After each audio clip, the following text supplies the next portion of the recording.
Have you ever been on a hike that is as dangerous as it is beautiful? Well, Zion National Park has both.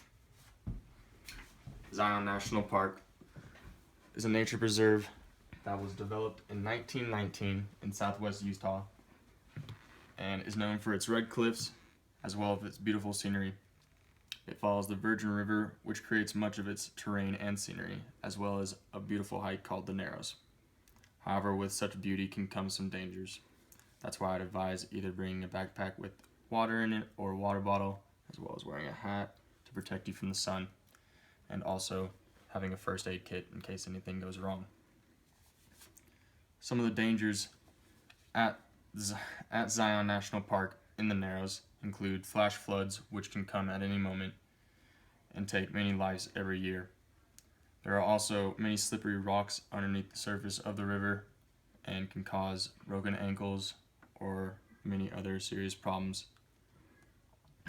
During certain parts of the year, it can also be really cold waters in the Virgin River, so it's good to plan ahead and wear the right kind of clothing. Proper gear, I would say, would be to wear boots or bring an extra jacket or layer to make sure that you stay warm. And also, hiking sticks can help for stability and keep you from falling. However, it is not always dangerous, and it can be very beautiful for the most part. The Narrows were formed by the Virgin River over 1,000 years ago, carving through the sandstone walls that surround the park.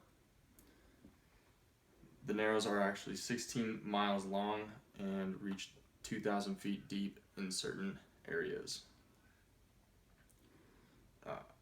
It also gets as narrow as 20 feet in certain portions of the hike. 60% of the hike you could be spending wading, walking, or even swimming through the Virgin River, so you should dress appropriately and make sure that you keep any cell phones or electronics in plastic bags to protect them from being damaged. There is no actual designated trail, and the river is the trail. There are multiple ways to hike and enter through the Narrows. As seen on this map, Zion National Park is very large, but then at the northern portion of it, the Narrows begin.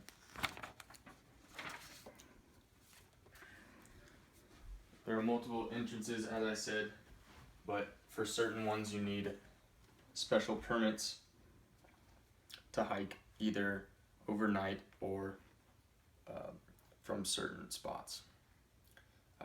You can hike from the bottom to top, entering at the south entrance, which is what most people that are not experienced would do, or just visiting the park. From top to bottom, there are more experienced or more rigorous hikes, and they're closer to some of the overnight campsites.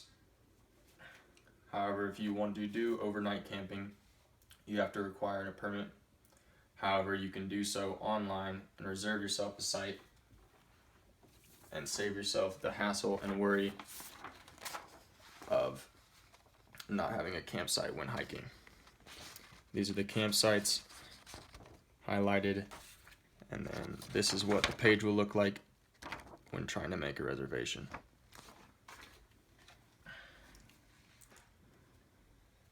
However, be aware that the size of your group is a large aspect in the Narrows, and most are limited to 6 people for the overnight camping.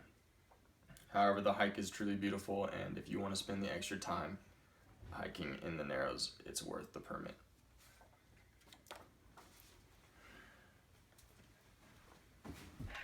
The Zion National Park and the Narrows are one of a kind, and the way they are formed make it more amazing to travel and experience. It is certainly one of the most beautiful and powerful hikes in all of the Southwest desert landscape. Thank you, and I appreciate you guys listening. And now you should go out and experience the Narrows on your own. You'll be amazed by what you'll see and what you'll experience. Just make sure to plan ahead and be careful.